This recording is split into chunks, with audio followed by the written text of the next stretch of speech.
Il y a eu un événement dans le détroit d'Ormuz qui a soudainement changé la donne, et son impact ne s'est pas limité à l'Iran, mais a également touché la Chine.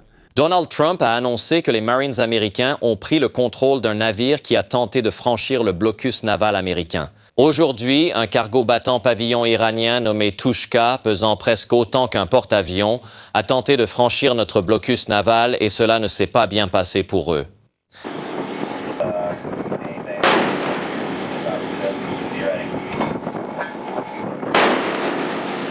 La Chine a longtemps cru que, malgré les tensions, l'Iran pouvait contrôler le détroit et que la route d'approvisionnement resterait ouverte. C'était comme un système qu'on pensait incassable, mais une opération de la marine américaine a détruit cette hypothèse.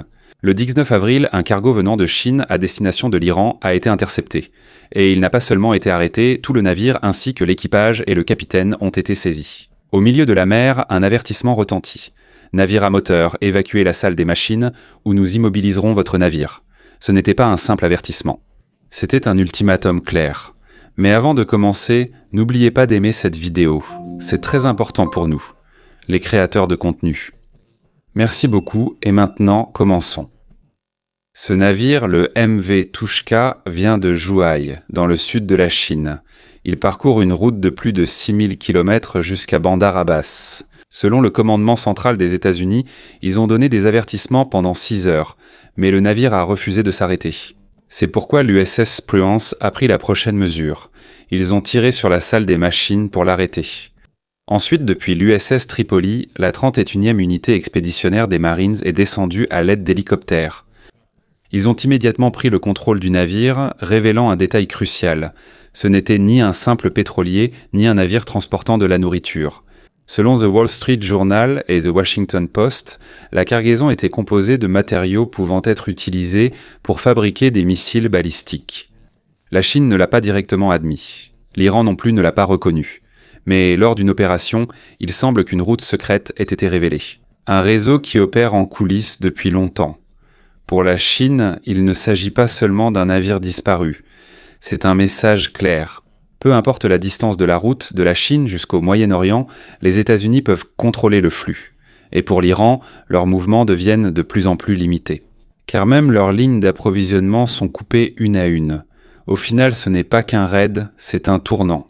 Un événement qui a montré que le contrôle du détroit d'Ormuz n'appartient pas à un seul pays. Et dans les prochains jours, il est possible que ces effets s'aggravent encore. Cela concerne non seulement l'Iran et la Chine, mais aussi le monde entier. Plusieurs navires étaient impliqués. Selon les rapports, il y a d'autres navires du même réseau qui ont déjà transporté environ 1000 tonnes de matériaux liés aux missiles de la Chine vers l'Iran l'année dernière. Donc la question maintenant, qu'y a-t-il vraiment à bord du MV Tushka ? Pour l'instant, le commandement central des États-Unis n'a pas encore publié de manifeste de cargaison officiel. Mais selon les experts, le risque pris par ce navire n'est pas anodin. S'ils ont choisi de franchir le blocus, il est probable qu'ils transportaient quelque chose d'important. Parmi les contenus possibles mentionnés figurent le perchlorate de sodium, des composants électroniques et des tuyaux métalliques. En termes simples, ce sont des matériaux pouvant être utilisés pour fabriquer des missiles ou des explosifs.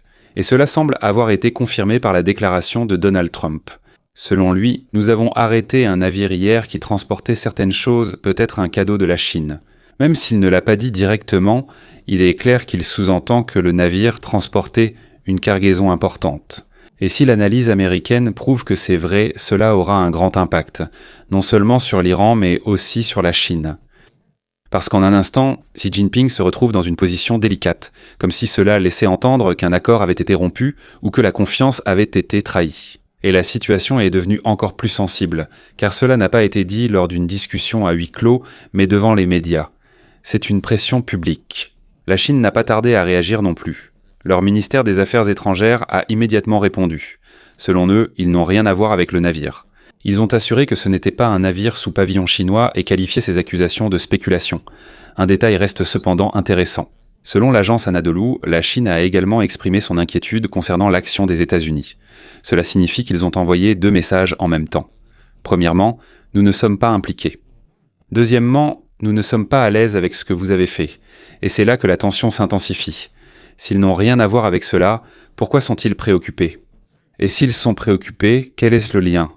À ce stade, l'histoire n'est pas encore terminée. Mais il est clair que ce navire a ouvert un débat beaucoup plus vaste qui pourrait changer les relations entre les plus grandes puissances du monde. Aujourd'hui, la Chine est dans une situation difficile. D'un côté, Xi Jinping a dit à Mohammed Ben Salmaneh que le détroit d'Ormuz devait rester ouvert en tant que voie navigable internationale. Cela signifie qu'il ne semble pas soutenir le contrôle de l'Iran sur le détroit. Mais d'un autre côté, il y a un navire qui leur est au lié. Ceci concerne uniquement la Chine, surprise à transporter des matériaux potentiellement liés à des missiles vers l'Iran. Deux positions divergentes. Ils demandent d'ouvrir le détroit. Mais il semble aussi qu'ils aident à l'approvisionnement en armes pendant que c'est fermé. Et maintenant, la marge de manœuvre de Pékin est limitée. S'ils le nient, ils le font déjà. Mais si des preuves solides sortent, leur crédibilité sera détruite. Mais s'ils l'admettent, le pouvoir de pression de Donald Trump deviendra plus forte et il est possible que des sanctions frappent leurs amis chinois. En d'autres termes, ce n'est pas seulement l'Iran qui est coincé, mais aussi la Chine. Ils se retrouvent progressivement dans une situation de plus en plus compliquée.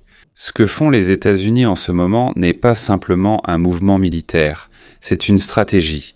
Ils ne révèlent pas toutes les informations immédiatement. Ils pourraient publier les résultats de l'analyse de la cargaison au moment opportun pour s'en servir comme levier dans leurs discussions avec la Chine. Donc, lorsque Donald Trump a dit que c'est ainsi que fonctionne la guerre, il voulait aussi dire que c'est ainsi que fonctionne le commerce et la négociation, avec des pressions venant de différentes directions. Pendant ce temps, l'Iran a qualifié l'opération de piraterie et a menacé de représailles. Mais si l'on regarde la situation, leur capacité à riposter s'affaiblit progressivement. Ils sont entourés par 3 groupes aéronavals. Ils ne contrôlent pas le détroit d'Ormuz et leurs exportations de pétrole sont presque nulles. Cela signifie qu'au fil du temps, leurs options diminuent encore plus. En fait, leur propre navire a essayé de franchir le blocus. Mais ils ont échoué, un avertissement de 6 heures fut donné. Ils ne se sont pas arrêtés et cela a conduit à une explosion dans la salle des machines. C'est un signe clair de la gravité de la situation. Maintenant, s'il est prouvé que le navire transportait des matériaux liés aux missiles, cela portera un coup dur à la capacité militaire de l'Iran. Les missiles comme le Shahab et l'Imad ont une portée allant de Riyad jusqu'à Tel Aviv. Mais si l'approvisionnement en matériaux critiques comme le perchlorate de sodium venait à manquer, ils seraient obligés d'arrêter la production. Et ce n'est pas le seul problème. L'impact sur le renseignement est encore plus profond. En scannant la cargaison, les États-Unis obtiennent une vue complète du réseau d'approvisionnement iranien. Qui sont les fournisseurs? Comment circulent les paiements? Quelle est la structure des sociétés écrans? En d'autres termes, ils n'ont pas seulement arrêté un envoi. C'est comme s'ils avaient mis au jour tout le système. Selon Nikki Haley, le navire serait lié à l'envoi de matériaux chimiques pour les missiles. Et pour elle, c'est un signe que la Chine aide à renforcer l'Iran. Si ce réseau logistique est détruit, il ne sera pas facile de le reconstruire. Cela prendra des mois. Et même s'il est rétabli, chaque mouvement sera désormais surveillé. Et son impact ne se fait pas sentir uniquement au Moyen-Orient. Il atteint l'équilibre mondial des puissances. Rien qu'avec un seul navire, les calculs changent déjà. Des pays de 3 continents. C'est là que commence la partie la plus profonde du combat. Ce n'est pas seulement une question militaire, mais un jeu géostratégique où chaque mouvement a un effet domino sur le monde entier. Ce que les États-Unis ont fait dans le détroit d'Ormuz n'est pas une simple opération. C'est une démonstration d'un contrôle maritime beaucoup plus large.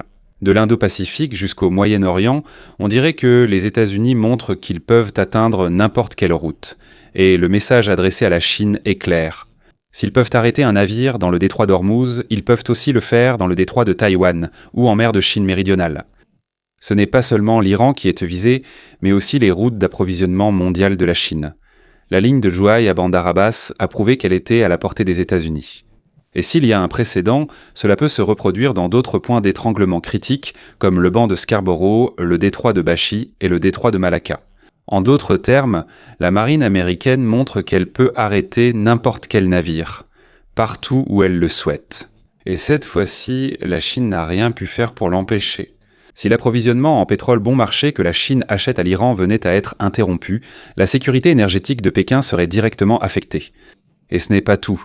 Cela a aussi un impact sur le plan plus vaste de la Chine, l'expansion de l'utilisation du yuan dans le commerce mondial. Car s'ils ne peuvent pas protéger leur propre route commerciale, il leur sera difficile de convaincre le monde d'utiliser le yuan. Alors que la domination du dollar américain se renforce, la position du yuan en tant qu'alternative s'affaiblit. Pendant ce temps, ce qu'on appelle l'axe Russie-Chine-Iran ne semble pas aussi solide qu'on le pensait. Oui, la Russie soutient l'Iran. Sergueï Lavrov critique le blocus américain et défend les droits nucléaires de l'Iran. Mais d'un autre côté, il a aussi transmis un autre message. Selon Sergueï Lavrov, la Russie est prête à fournir de l'énergie aux pays qui seront affectés par la crise. Ils sont donc prêts à compenser la perte de parts de marché pétrolier de l'Iran. En termes simples, bien qu'ils soutiennent l'Iran en parole, ils profitent de son absence sur le marché. Et c'est là que tu vois la réalité, ce n'est pas une alliance solide. C'est un partenariat où chacun a ses propres intérêts. Et la capture d'un navire suffit à montrer les fissures entre ces pays. Le système de soutien de l'Iran commence peu à peu à se désintégrer. La Russie, même si elle est censée être une alliée, profite davantage de l'affaiblissement de l'Iran car c'est elle qui comble le manque d'approvisionnement en pétrole. Pendant ce temps, la Chine accorde plus d'importance à la sécurité de ses propres navires qu'à la défense réelle de l'Iran. Cela signifie que ce qu'on appelle l'axe de ces trois pays n'est pas aussi solide que beaucoup le pensent. Et il est clair que les États-Unis le savent et en profitent. Pendant ce temps, certains pays semblent bénéficier de la situation.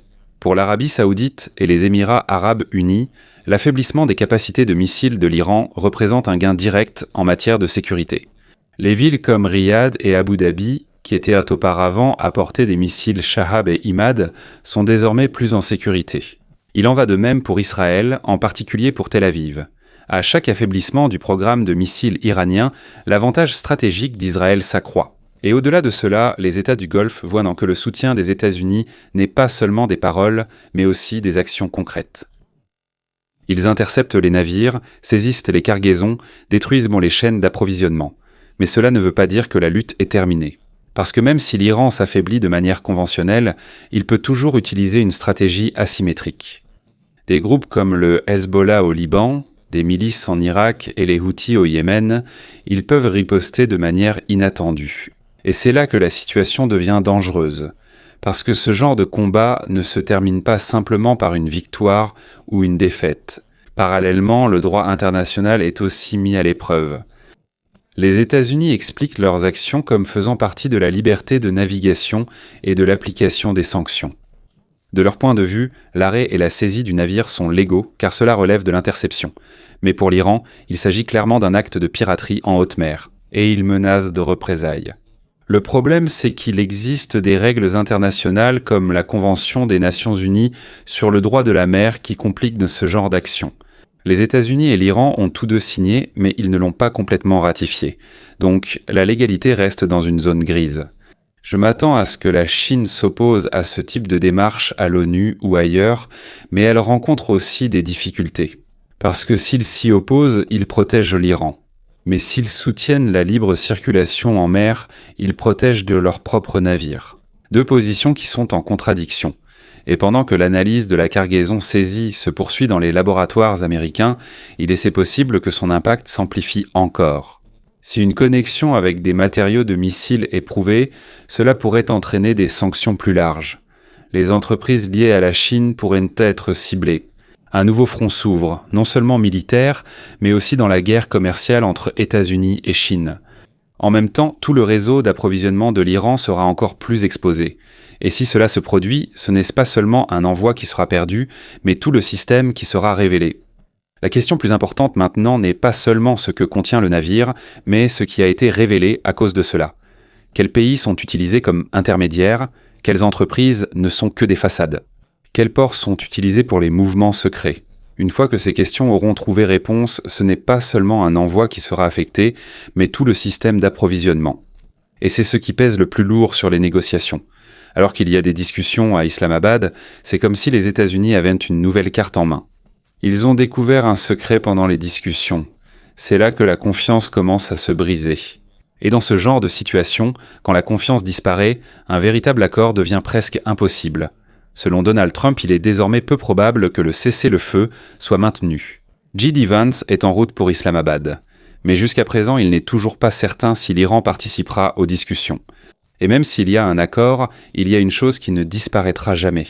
Les États-Unis savent déjà ce que fait l'Iran sous couvert du cessez-le-feu. Et cette connaissance restera avec eux. Cela signifie que le pouvoir de négociation des États-Unis s'est renforcé.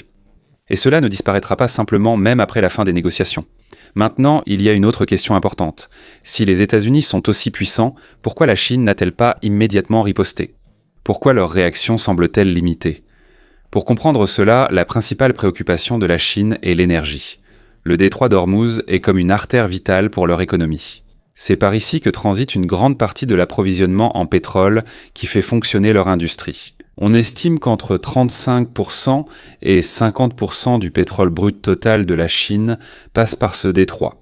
Et si tu y réfléchis, ce n'est pas juste une simple nouvelle. La Chine est le plus grand client d'Ormuz. Ils atteignent près de 37,7% du total du pétrole qui passe par ici. C'est bien plus que d'autres pays comme l'Inde et le Japon. Mais il n'y a pas que le pétrole en jeu ici. Il y a aussi les gros investissements et la stratégie à long terme de la Chine au Moyen-Orient.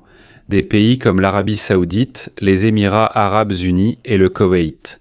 Ils ne sont pas seulement des fournisseurs de pétrole pour la Chine, mais aussi des partenaires commerciaux dans les infrastructures et le développement économique futur. Quand un événement survient dans le détroit d'Ormuz, ce n'est pas seulement l'approvisionnement qui est touché, c'est tout le projet régional de la Chine qui vacille. Si l'on regarde les chiffres, il devient encore plus clair pourquoi la situation est si sensible pour la Chine. Près de 42% de leurs importations de pétrole brut proviennent directement de l'Arabie Saoudite, des Émirats Arabes Unis et du Koweït. Ce n'est pas une petite part. C'est ce qui fait fonctionner toute la machine industrielle de la Chine. Rien qu'avec les Émirats Arabes Unis, leur volume d'échange a déjà dépassé les 90 milliards de dollars. Et il ne s'agit pas seulement de simples ventes de pétrole. La Chine a des investissements importants dans la région.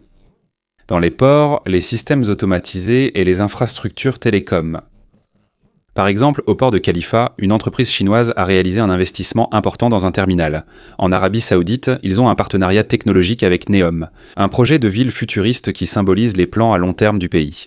En Irak, des entreprises chinoises sont directement impliquées dans les champs pétrolifères. Si tu additionnes tout cela, cela atteint des centaines de milliards de dollars d'investissement. C'est pourquoi chaque missile lancé par l'Iran dans le Golfe n'est pas seulement un problème régional. Cela touche directement la Chine au portefeuille. C'est là que vient la véritable frustration de Pékin. Tant que le détroit d'Ormuz reste fermé, la pression continue de monter sur l'Irak. Leur économie en souffre. La Chine a encore une certaine marge de manœuvre. Il dispose d'une réserve stratégique de pétrole d'environ 1,39 milliard de barils, ce qui peut durer environ 120 jours. En plus de cela, il y a des pétroliers en mer qui servent de stockage flottant. Pour protéger le marché local, ils ont même interdit l'exportation de carburant raffiné. Donc à court terme, ils peuvent encore gérer la situation. Mais ce n'est pas durable. Après 3 mois, les réserves vont commencer à s'épuiser petit à petit, et c'est là que les vrais problèmes vont commencer. Il est possible que le prix du pétrole atteigne entre 100 et 150 dollars. Si cela arrive, l'inflation suivra, les coûts logistiques augmenteront, ils pourraient les mêmes doubler. Et l'économie chinoise axée sur l'exportation pourrait soudainement ralentir, les usines risquent de manquer de carburant. Le coût des conteneurs va augmenter et les chaînes d'approvisionnement mondiales pourraient en s'effondrer progressivement. Autrement dit, la pression ne concerne pas seulement l'Iran. Si cela continue, même la Chine sera obligée de prendre des décisions difficiles. Dans le Shandong, il y a des centaines de petites raffineries, des usines indépendantes qui dépendent du pétrole bon marché venant d'Iran. Ce sont ce qu'on appelle les raffineries Taiyangsi. Thayer, elles ne sont pas de grandes entreprises, mais elles représentent près d'un quart de la capacité totale de raffinage de la Chine. Elles jouent donc un rôle clé dans le système énergétique. Maintenant, imagine que si le flux de pétrole iranien bon marché s'arrête, elles seront obligées d'acheter sur le marché mondial, où c'est plus cher. Et quand cela arrivera, leurs profits chuteront jusqu'à devenir négatifs. Lorsque ces raffineries feront complètement faillite, la Chine ne fera pas seulement face à une crise énergétique, mais aussi à une crise de l'emploi. Parce que des milliers d'emplois sont en jeu, et le problème ne s'arrête pas là. L'économie chinoise avait déjà ralenti avant même cela. La croissance du PIB est déjà tombée en dessous de 5%. Si un choc énergétique survient, elle chutera encore plus. C'est pourquoi l'appel de Pékin à un cessez-le-feu et au dialogue n'est pas simplement motivé par le désir de paix. C'est par peur, la peur d'une crise économique imminente. En réalité, il n'essaie pas de sauver l'Iran. Ce qu'ils protègent, c'est leur propre économie. Et s'il arrive un moment où ils doivent choisir, il est clair ce qu'ils choisiront. Maintenant, alors que le détroit d'Ormuz est fermé, la Chine cherche d'autres moyens de s'approvisionner. Première option, des pipelines depuis l'Arabie Saoudite et les Émirats Arabes Unis. Par exemple, le pipeline Petrolink d'Arabie Saoudite vers la mer Rouge a déjà été étendu à une capacité de 7 millions de barils par jour. Pendant ce temps, l'oléoduc des Émirats Arabes Unis vers Fujairah a une capacité d'environ 1,5 à 1,8 millions de barils. C'est d'une grande aide, mais ce n'est pas suffisant pour être tranquille. Et il y a encore un problème. La route de la mer Rouge est sous la menace des Houthis. La deuxième option, ce sont les oléoducs venant du Kazakhstan et du Turkménistan, mais leur capacité est limitée.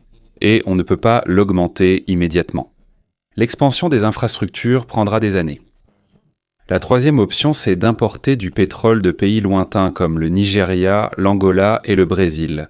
Mais là, un nouveau problème se pose. Le trajet est plus long. Les coûts y sont plus élevés. Et ils ne peuvent pas égaler le volume provenant du détroit d'Ormuz. En résumé, la Chine a des alternatives, mais elles ont toutes des limites. Et plus la crise dure, plus la réalité devient claire. Il n'y a pas de solution de remplacement facile au détroit d'Ormuz. Et si celui-ci ne rouvre pas, il n'y aura pas que l'Iran qui souffrira. La Chine aussi. Peu à peu, elle manquera d'options. Si un pétrolier ne passe pas par le détroit d'Ormuz et doit passer par le cap de Bonne-Espérance, le trajet augmente d'environ 50 000 km. Cela ajoute 15 à 20 jours de voyage. Ce n'est pas un simple retard, c'est un cauchemar logistique. Plus le temps passé en mer est long, plus le carburant coûte cher, plus l'approvisionnement est lent. Et plus le voyage dure, plus la pression augmente sur toute la chaîne d'approvisionnement. La Chine peut aussi opter pour le GNL comme solution de remplacement. Mais il y a aussi un problème ici. Le Qatar, l'un des plus grands exportateurs de GNL au monde, fait également transiter son GNL par le détroit d'Ormuz. Et à cause de la crise, son flux est également affecté. Ou bien ils peuvent obtenir du GNL depuis l'Australie et les États-Unis.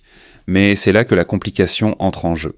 Si la Chine achète du GNL aux États-Unis, c'est comme si elle allait à l'encontre de son alignement avec l'Iran, un pays actuellement ennemi des États-Unis. Cela signifie que chaque option énergétique comporte une contrepartie politique et diplomatique. Alors que la Chine essaie de régler son approvisionnement en énergie, elle se retrouve de plus en plus coincée dans ses propres contradictions géopolitiques. Pendant que tout cela se passe, le MV Tuska est déjà entre les mains des États-Unis. Chaque conteneur est inspecté, et les preuves qu'ils pourront obtenir ici ne sont pas seulement un avantage temporaire, c'est un levier permanent pour les États-Unis contre l'Iran et la Chine. Ce qui a été découvert ici, ce n'est pas juste un navire, mais un réseau d'approvisionnement qui fonctionne depuis près de 40 ans. Parallèlement, la stratégie iranienne sur le cessez-le-feu a échoué et les liens entre la Russie, la Chine et l'Iran se sont relâchés. Et l'étendue de la puissance des États-Unis en mer a de nouveau été prouvée. Du détroit d'Ormuz à la mer de Chine méridionale, à la mer Rouge jusqu'au détroit de Taïwan. Un message clair. Ils sont capables d'arrêter n'importe quel navire, n'importe où. Et cette fois-ci, la Chine n'a rien pu faire pour l'empêcher. C'est comme si Donald Trump disait à Xi Jinping « Je t'ai attrapé, ne réessaie plus ». Et ce que cela signifie plus profondément, ce n'est pas seulement une question de guerre, mais aussi de la façon dont l'ordre mondial fonctionne et de qui en a le contrôle. Maintenant, il reste une question encore plus importante. Comment la Chine va-t-elle réagir ? L'Iran pourra-t-il reconstruire son réseau d'approvisionnement ? Et lorsque les résultats complets de l'analyse de la cargaison seront publiés, qu'est-ce qui sera encore révélé ? Pour être direct, ce n'est pas encore le point de non-retour. La tension augmente clairement et de plus en plus d'informations émergent. La relation entre les États-Unis et la Chine devient dangereuse. Voilà comment cela se passe. La saisie du MV Tuska n'est pas simplement un incident maritime ordinaire. C'est un signal. Les États-Unis montrent qu'ils sont capables de contrôler les routes commerciales critiques, même si cela concerne la Chine. Mais même si cette action est d'une telle ampleur, ce n'est pas encore une rupture totale des relations. Pourquoi ? Parce que les deux pays ont chacun leurs limites. Les États-Unis sont puissants, mais cela a un prix. La Chine est en colère, mais limitée par le commerce et l'énergie. Ce moment n'est pas une rupture, mais une phase de pression, semblable à une partie d'échec. Les États-Unis utilisent la situation pour renforcer leur position dans les négociations. La Chine accepte les conséquences tout en cherchant un moyen de ne pas perdre son avantage à long terme. Mais il y a une chose qui a changé. Les deux parties ont encore perdu confiance l'une en l'autre, ce qui est très dangereux, car sans confiance, un simple incident peut vite dégénérer. Si on me demande est-ce que c'est le point de non-retour ? Pas encore, mais c'est un grand pas dans cette direction, si la prochaine action n'est pas bien gérée. La meilleure question à se poser maintenant n'est pas de savoir si tout est fini, mais plutôt qui sera le premier à faire baisser la tension et qui aggravera encore la situation.